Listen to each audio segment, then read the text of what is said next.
Hello again, everybody. Welcome to another exciting episode of Jody Feels Absolutely Horrible, but feels that the world is going crazy and somebody needs to try and inject just a little bit of truth into it. This is a lovely show where I feel like crap and I try and get people to take their heads out of their asses. Those of you wondering exactly what's going on, I am very much under the weather. But over the past, week and a half, almost 2 weeks now, I have watched people that I genuinely admire, that I consider very rational and intelligent people, spew forth lies and misinformation and fear-mongering and burn bridges with people and outright attack people and harass people and just do horrible, disgusting, stupid things. And the biggest question that I see over and over and over is, oh my God, how can they not understand what this is? How in the world can they think that way? How in the world can they not see what I see? This is completely bonkers. How you must be a moron. You must be an idiot. You must be racist, misogynist. You must be a crybaby. You must be entitled. You must be a millennial. It's just bonkers. And so, from speaking to people on both sides of this political spectrum, and from doing my own research and looking into a lot of different things, I have come up with what I believe a plausible explanation for both sides. The first side I am going to talk about is the one that I hear the most of, which is the liberal left side. For those of you who have no idea what I'm talking about, because maybe you don't live in the U.S. Or haven't really been following our presidential elections, which happened just under 2 weeks ago, Hillary Clinton was, we technically work on a two-party system. We have the left liberal party, which is known as the Democrats, and we have the right conservative party, which is known as the Republicans.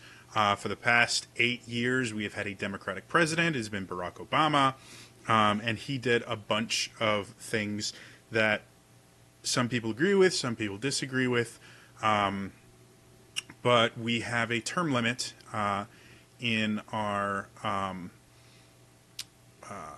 presidential system where they can only serve 2 terms and then they're done. And that was implemented back, FDR was the last president. I think he was the only president that's ever served more than 2 terms. But yeah, so we have this term limit. So that meant that we had to have a new person. We couldn't have the old president just run again. And so Hillary Clinton ran against Donald Trump. Hillary Clinton was the Democratic nominee. Donald Trump was the Republican nominee. Donald Trump won, and the world lost its mind. And no one can understand either side. Like, there's such a massive gap of information between the left and the right that it's like talking to aliens. They don't have a common language. They don't have a common system of understanding. Like, there's nothing similar between the two sides right now. And a lot of that has to do with massive fear-mongering and the how easy it's become to trap yourself in a bubble of like-minded people. In general, people just don't look for other people that have different ideas from them. They just try to surround themselves as much as they can with people that think exactly the same as they do. So this is what I've seen. So again, for the past 8 years, we have had a Democratic president, and even before that, Bush, George Bush, the president before Obama, his last 4 years in office, specifically his last like two, were met with a lot of hostility against him. The left started ramping up their campaign. They started getting a lot more Democrats voted into the House of Representatives and the Senate. So easily for a good 10 years, Democratic viewpoints and liberal viewpoints have been kind of ruling. And one of the things that the left is particularly good at, and I'm not saying that the right doesn't do this, I'm saying that the right doesn't do it as well. Hands down, this is a Democratic, meaning from the Democrats, not from a democracy, tactic, which is to use a lot of fear-mongering to get people to believe them. Now, what I mean by this is if you look at 4 years ago during the re-election of Barack Obama, one of the overarching ideas behind it was if he didn't get back into office, millions of people were going to lose their health care. There was talks of racism. There was all these things talking about how horrible it would be if Barack Obama didn't get a second term. They just kept talking about how, oh my God, if he doesn't get a second term, then everything we've been working for is just going to be thrown away, and you're going to lose your house, and you're going to lose your money, and all the jobs are going to go out of the country. And I remember specifically them talking about welfare and things like that, being thrown away and all this. And it wasn't used quite as often in his first run, but that was another thing that was in there.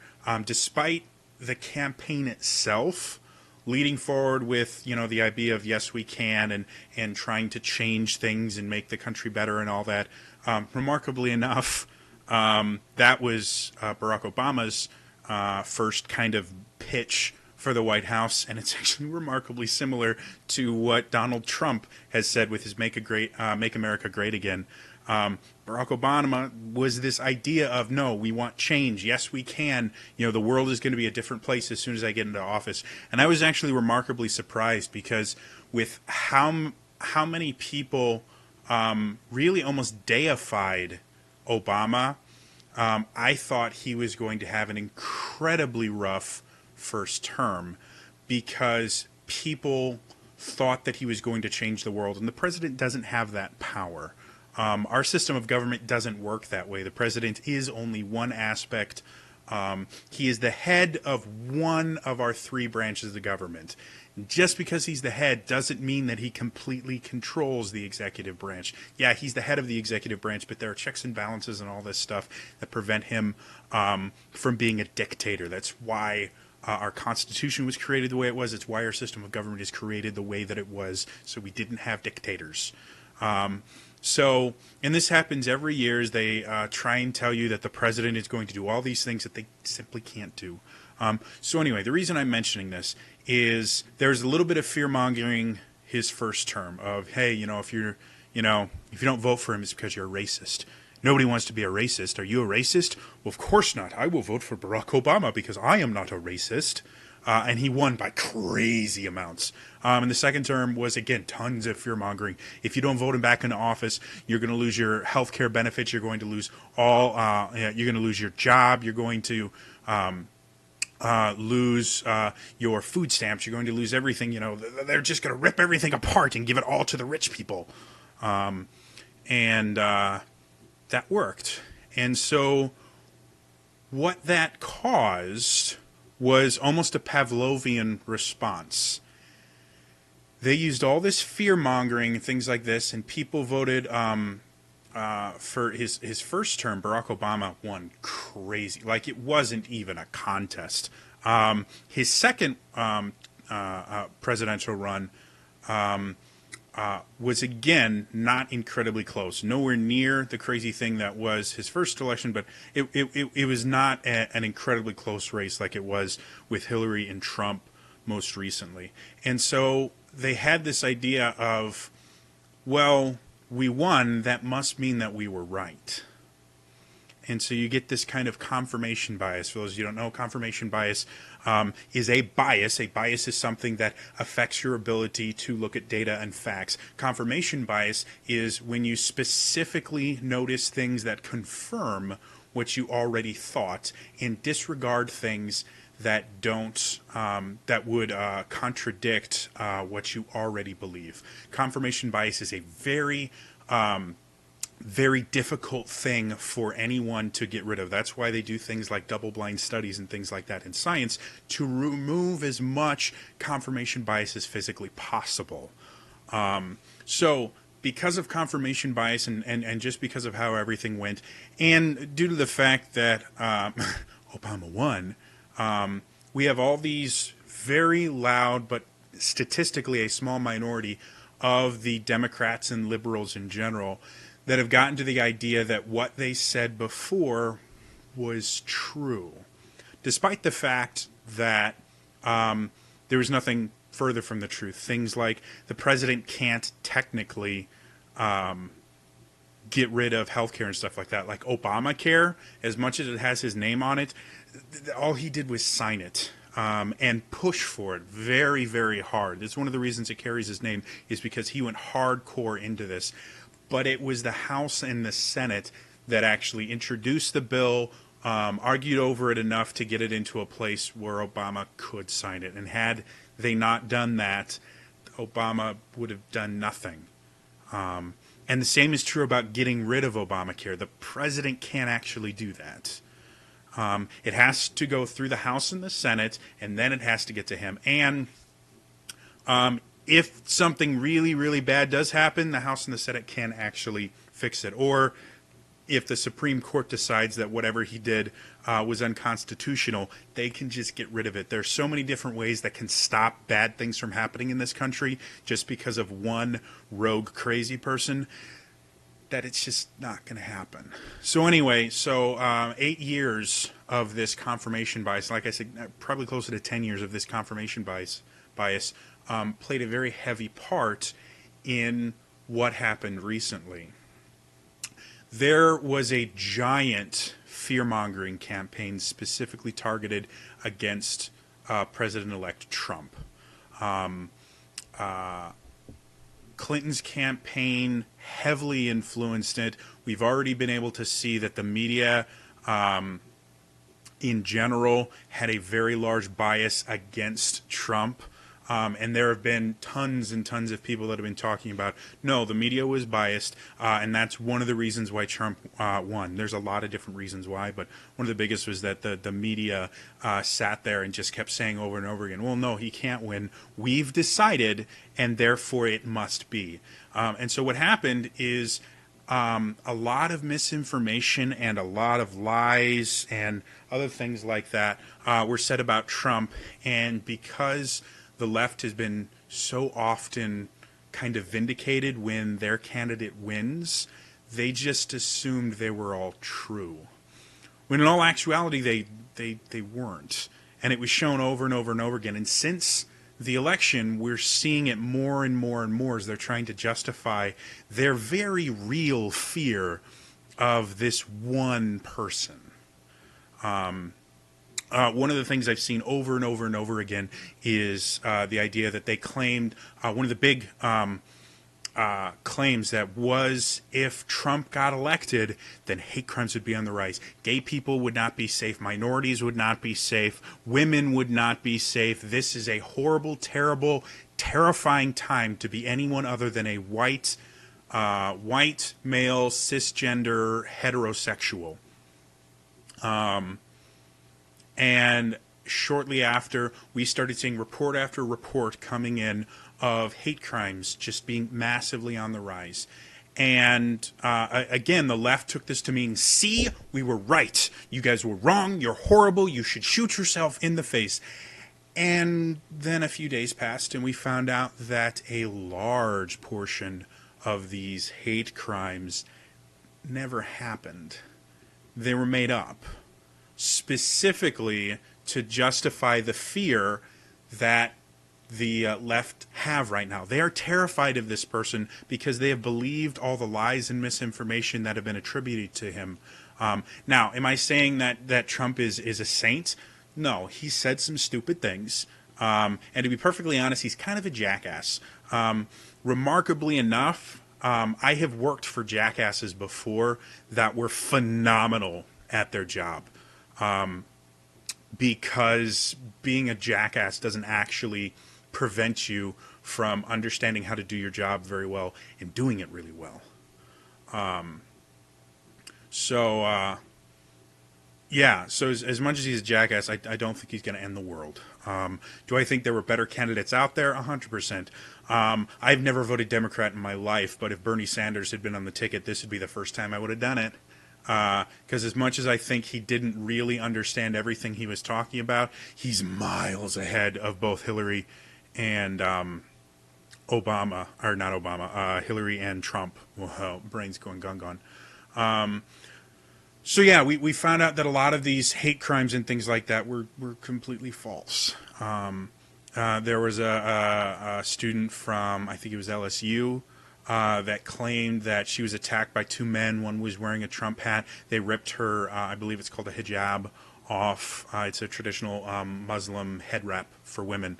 And attacked her. She reported it to the police, and then the police questioned her, as they're supposed to, and started finding holes in her story, going, wait a minute, this doesn't make sense. And she later recanted the entire thing. When they asked her why, she said, I don't know. There was another one of a gay gentleman that showed pictures of himself just absolutely covered in blood. Mentioned that he had been attacked and he'd have to get, he was forced to get 10 staples in his head. For those of you that don't know, you can get stitches to heal like really, really bad scars. They're just, it's thread that's put in to hold the piece of skin together so that they heal. Staples can do the exact same thing. I don't know exactly what qualifies you for staples versus stitches. I just don't know. So yeah, he came out and said all these horrible things, and people were going, yeah, look, it's horrible. These hate crimes are on the rise because he got into office. He said that it happened in Santa Monica. The Santa Monica Police Department made a statement saying, hey, we haven't heard any of this. There are no police reports that said this. We asked around at all the local hospitals. No one was treated for the injuries that have been described here. If anyone has information, please call us, because if this really happened, we need to fix it. And then it just kind of fizzled out because it was another lie. And this is over and over and over again. There was a Nazi flag that was flying in somewhere in California. People were like, look, it's this horrible. It was actually an anti-Trump protest because the guy felt that this is what America was turning into. And he took it down rather quickly because he had Jewish neighbors that had family members who died during the Holocaust, and they didn't find it a very effective method of protest. And this is over and over and over again. I have looked at just massive lists of these hate crimes that didn't happen.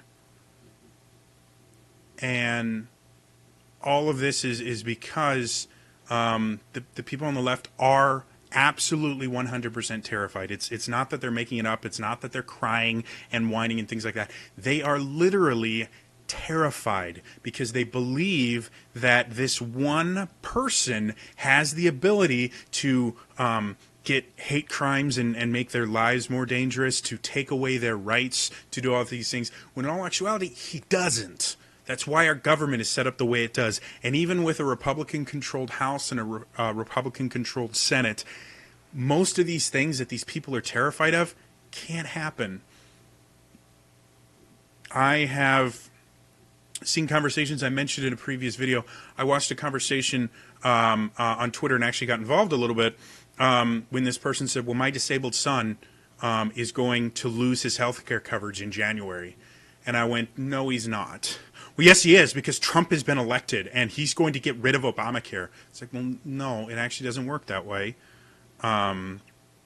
first things first, Trump doesn't go into office until January 20th. If he's the most effective president ever, it will still take probably well over a year before he can do anything to the Affordable Care Act, which is also known as Obamacare. Because stuff like that takes a lot of time. And even if they do cancel it, it doesn't go into effect immediately. We're talking years down the road before all of the things that were put into place with the Affordable Care Act would go away. Another thing that they kind of ignored is directly after he won, he mentioned, oh, actually, I don't think I'm going to completely repeal it. I actually like a couple parts, like not being able to deny people based on previous illness, or I can't remember what it's called. But if you're already sick, it used to be that a lot of healthcare providers would go, no, you're going to cost us a shit ton of money. You don't get it. Or they would charge just ginormous amounts of money to cover people that had previous existing conditions, I think is what the term is. And he said, no, I actually like that. But again, it's all fear-mongering. They're doing everything that they can to try and justify the fear that they feel, which in all actuality is they're afraid of a boogie monster that they created. He can't do what it is that a lot of you claim that he does. And it's just gotten to the point where it's surprising to anyone that doesn't believe it. And that's the other side. So now we talked about the liberals and the fact that they are absolutely 100% terrified of what this person can do, of their lives being changed, all of that. When in all actuality, one person doesn't actually have that power. Then we go to the other side. The people on the left cannot understand how the people on the right cannot get this. Because there is quite a bit of factual evidence that points towards the idea that Trump is a jackass, that Trump, at one point in his life at least, did not think particularly highly of women to take the diplomatic effort out, and that some of the people that he's considering for his West Wing positions are going to be very different and have very strong feelings on gay marriage, on a lot of different things. And so the people on the left have no idea how the people on the right are not absolutely terrified. And they're jumping to conclusions now because, again, they're so caught up in their fear that they have to be able to justify it some way. And so now they're making these blatant statements, well, you're racist, you're ignorant, you hate black people, you hate homosexuals, you hate transgender people, you hate this and this and this and this and this. That's the only way they can explain how they cannot see the big, bright, flashing sign in front of their faces. And to be perfectly blunt, it's because they don't believe you anymore. The left has lied and misinformed so much during this campaign. And I'm not saying that the right is completely innocent of using misinformation, but the left use it, again, significantly more effectively.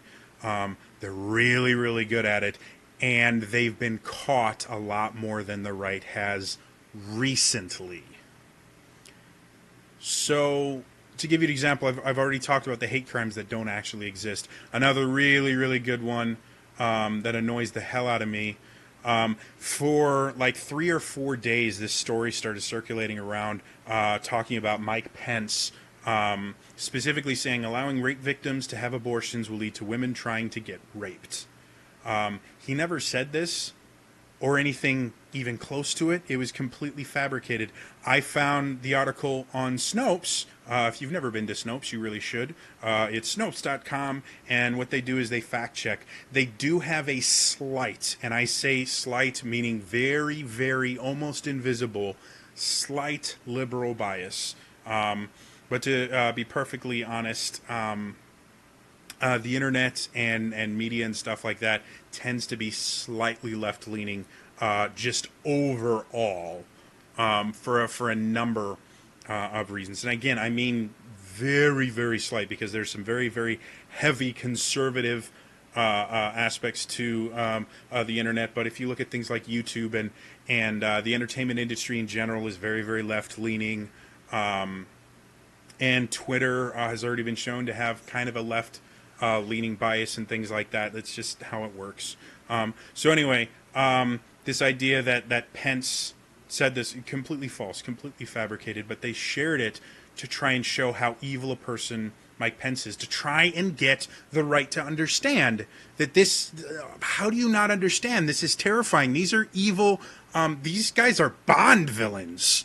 I mean, how can you not be absolutely terrified for everyone? Maybe you're not in trouble, but all of your friends are.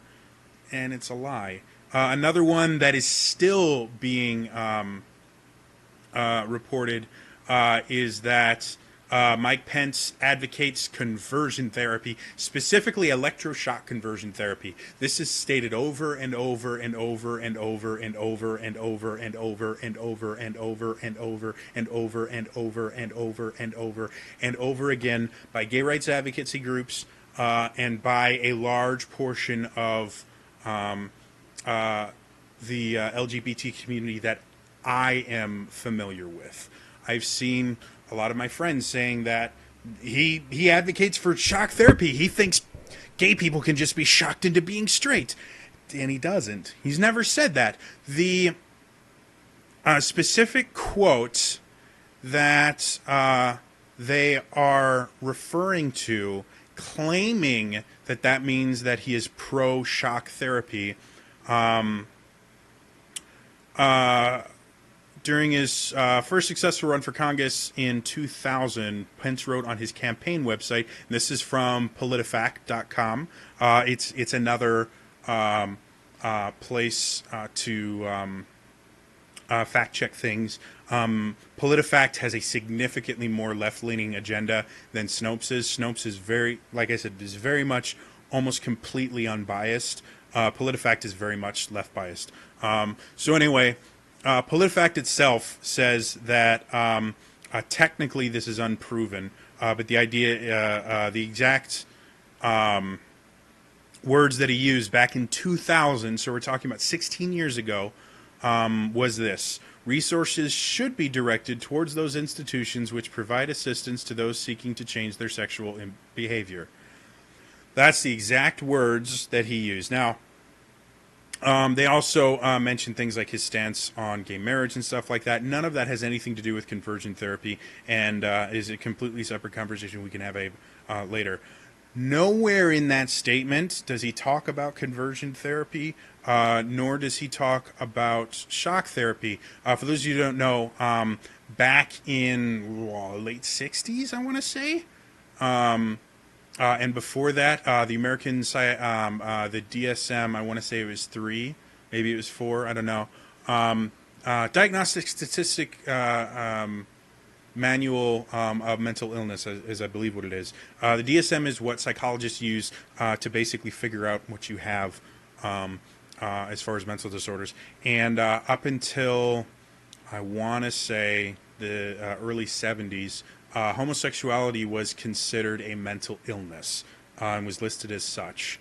To give you something a little bit more modern, transgender rights groups are fighting to get a mental disorder known as gender dysphoria taken out of the DSM-5, specifically because gender dysphoria is the idea of a man feeling that they are a woman, or a woman feeling that they're a man, where someone feels that they're in the wrong gender body, and that's gender dysphoria. And because of that, the transgender community feels that psychology in general is saying that transgenderism is a mental disorder and not a completely legitimate lifestyle or whatever it is. Again, I'm not as familiar with that. So they're trying to get gender dysphoria taken out of the DSM. So same basic thing, but with homosexuality 70 years, or not 70 years ago, back in the 70s. So in the 70s, I think it was like 72, the American Psychological Association basically said shock therapy is not okay for trying to cure. I can't even remember what the actual psychological term for it back then, but homosexuality. It used to be that they would use shock therapy because they used shock therapy for a lot of mental disorders. None of them worked. That was just their go-to thing. If you were broken in the brain, let's just shoot a bunch of electricity into you and we can fix you. Like I said, in the 70s, the APA said, no, that's not a good thing. We're not going to do that anymore. So we're talking now 40 years ago, 46 years ago, roughly, almost half a century ago, that this practice has been thrown away, saying, no, this is not okay. And yet now everyone is trying to say that Mike Pence is pro-shocking people, and he isn't. He's never said that. It's just this one statement from 16 years ago that they're clinging to try and prove that he is this horrible, disgusting being on par with the horrible disgustingness that is Trump. Because the left has decided that it's a lost cause to try and talk about how corrupt Trump is. Nobody believes them. So now we're going to move on to Pence and all these other people. And it's not true. The same is true about so many other things that the left and Democrats specifically have been caught in lies. People kept saying that Hillary was...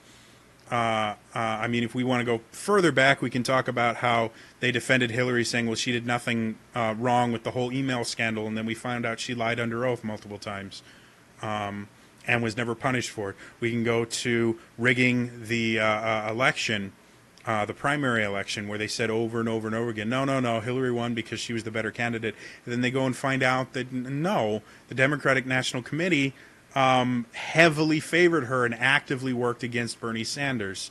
They find out that there were key members of the Democratic National Committee and the media that were colluding with Hillary to give her questions for things. And over and over again, the Democrats are saying, no, she's a great person. She doesn't lie. She doesn't do anything. And then over and over again, we find out, well, no, she did lie. No, they lied about that. No, they lied about that. No, they lied about that. And so now it's gotten to basically the boy who cried wolf. If you've never heard that story, there's this little shepherd boy that for shits and giggles, he would go, oh, there's a wolf, there's a wolf, there's a wolf. And everyone would freak out and they'd all come, ready to fight this wolf off. And he'd laugh his ass off because he's like, ha, there's no wolf. I got you. We did this over and over again enough to... there was one time where a wolf actually did show up. He's like, oh my God, there's a wolf, there's a wolf, there's a wolf. And nobody came, and he got eaten alive. And that's a horrible story to tell kids. But that's what's happened now. Even when the Democrats actually have legitimate things that they can say about Trump, about Pence, about Bannon, who's one of his West Wing appointees, things like that. Nobody believes him anymore. They've been caught in so many lies that they cannot believe anything. The trust has been broken completely. And that's what we have now. We have one side that is absolutely terrified of a being that doesn't exist because they have exemplified and they have misinformed, and they have created this specter of an evil being that would have a hard time existing in fiction, much less in reality. And up until this point, that has always worked for them. The millennials that voted so hard for Hillary, they've never lost an election as long as they've actually been paying attention to politics. It's been 12 years since the Democrats have lost an election. And so they don't know what it's like. They just assume that because they kept winning and because people kept voting for him, that they've been right, and that the fear-mongering, everything that the Democrats and the establishment of the Democrats have been pushing forward, because it's a very effective tactic in convincing people, or so they thought, they think all of that is real. They truly believe that Trump is going to outlaw gay marriage, which he can't do. They truly believe that being part of any sort of minority is going to become significantly more dangerous now that he's in office, which isn't true either. Being in any part of a minority in general is more dangerous than being part of the majority just in general, and this is all over the world. So to say that they're quote unquote safer, no, they're not. There's still quite a few dangers. Racism is still an issue. Sexism is still an issue. Homophobia, transphobia, things like that are still very real issues. But one person getting elected into office is not going to change that in either direction.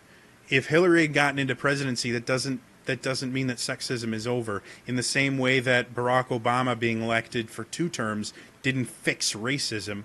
To be perfectly honest, the racial divide after his 8 years in office is actually deeper than it was before he got elected for a number of reasons that we're not going to go into right now.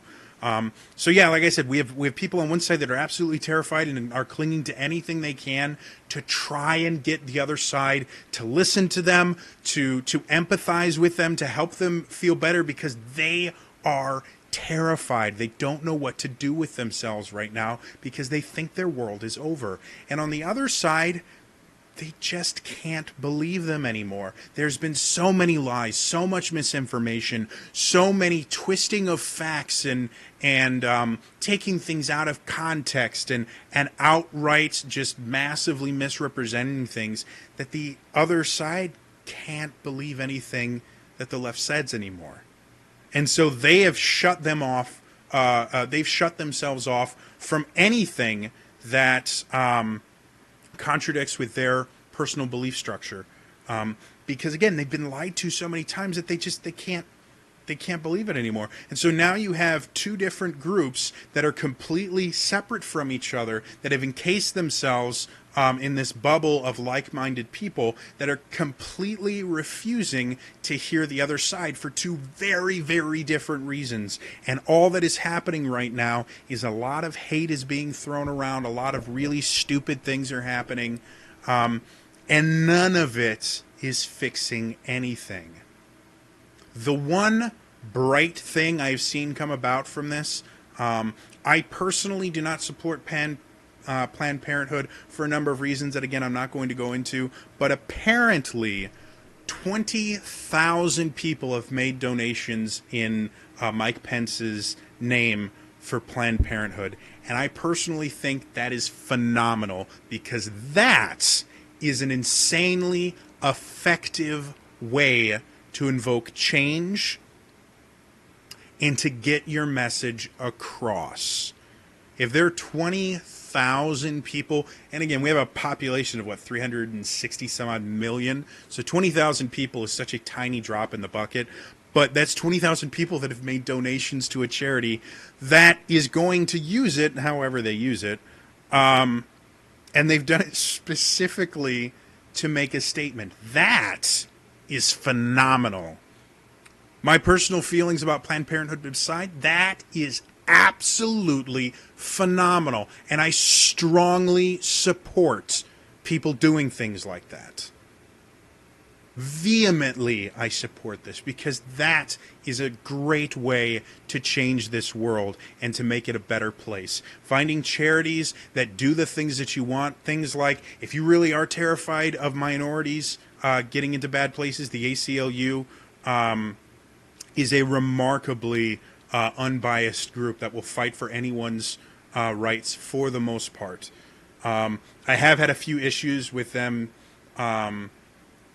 ignoring some religious freedom ideas and fighting for, again, misinformation. But overall, if you look at their track record, they're remarkably unbiased and a great organization to support. There are things like the NAACP.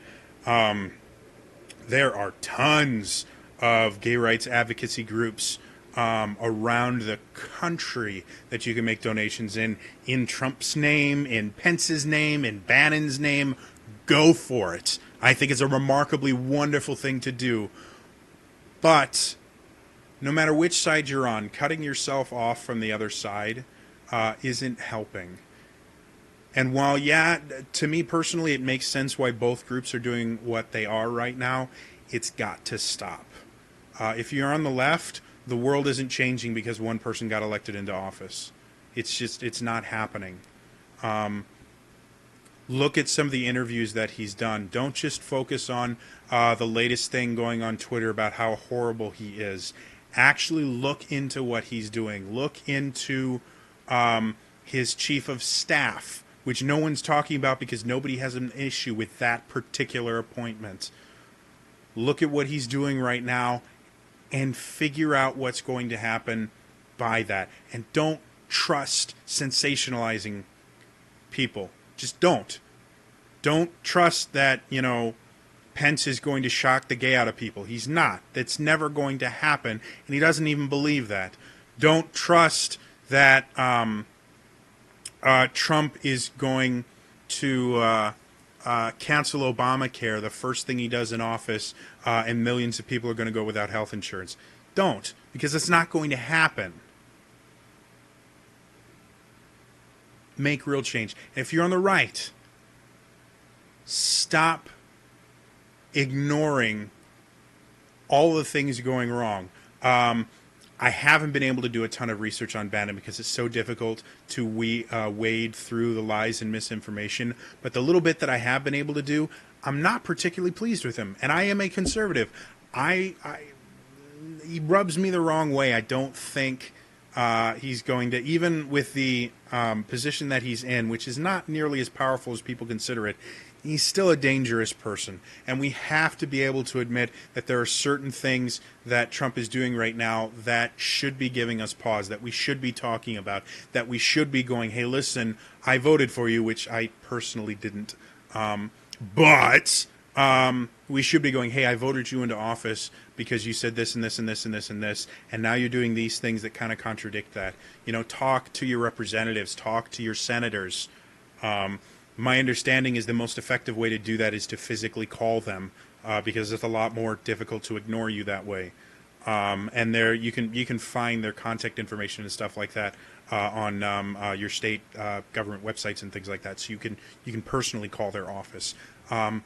We cannot sit back and just assume that everything the left is saying is a lie, and everything the left is saying is being blown out of proportion, because while, yes, a lot of it is done specifically to try and terrify us into doing what they want, there are nuggets of truth over there, and we cannot ignore an entire half of our population simply because they've lied to us over and over and over again. And we can't say that we haven't done the exact same thing as well. We're just not as good at it. So please, please, please stop being afraid. Stop not listening. Stop vilifying the people that have different viewpoints than you do. It's not helping anyone. This has got to stop, guys. Because all it's doing right now is making the internet exactly what opponents of Twitter and of YouTube and all those things have been saying it is for a long time. This horrible, disgusting cesspool of people screaming at each other for no reason. To me, that's not what Twitter is. That's not what YouTube is. That's not what the internet is. I have met amazing, wonderful, lovely people there that have bent over backwards to help me out, that have gotten me through some of the darkest times in my entire life. Yeah, that's not what we are. That's not what this country is. We're better than this. Stop lying. Stop being afraid. Stop not listening. Stop vilifying. Stop ignoring the signs in front of you, and start taking a part in your government. And no, I don't mean trying to convince people that were chosen specifically by the Republican Party to vote the way that they want them to. It doesn't work that way. It's not going to happen. Stop signing the petition. You're just sounding really, really petty. I'm talking about make real change. Invest in charities that help people, volunteer, raise money for them, things like that. Actually educate yourself. Learn how to fact check. Learn how to read between the lines and figure out what is misinformation and hyperbole and what is actually true. And then make decisions based on what is actually true, not what you want to believe, not what your friends tell you to believe, your family tells you to believe, your political party tells you to believe, some random dude with a sign in the middle of the street tells you to believe. Make up your own mind and stop this madness. So yeah, there's a lot more I could say about this. I could literally spend 4 hours talking about the lies that both parties have told, that have been disproven over and over and over again. I could literally spend an hour talking about everything that terrifies the left. I can spend, an hour talking about all the good things that Trump might be able to do, that the Republicans are planning on doing in the House and the Senate. There's so much out there, and yet we're so focused on fighting each other. Anyway, this is going to piss a ton of people off. It's a 46-minute video. I don't really care. If anyone's made it to the end, thank you very much. I really appreciate it. If you're going to spew lies and filth and anger in the comments below, I'm probably not even going to read your comment. I'm just going to delete it. But if you really want to make a change, if you really want to encourage people, you really want to stop the fear, stop the lies, stop the ignoring, stop the walls, then spread the word. Get people to start thinking again, because we need to, badly. Really, really badly. Alright? That's all for me. I will, those of you that don't unsubscribe and say horrible, nasty things about me and never speak to me again, I will see you guys next time. Alright? Bye-bye.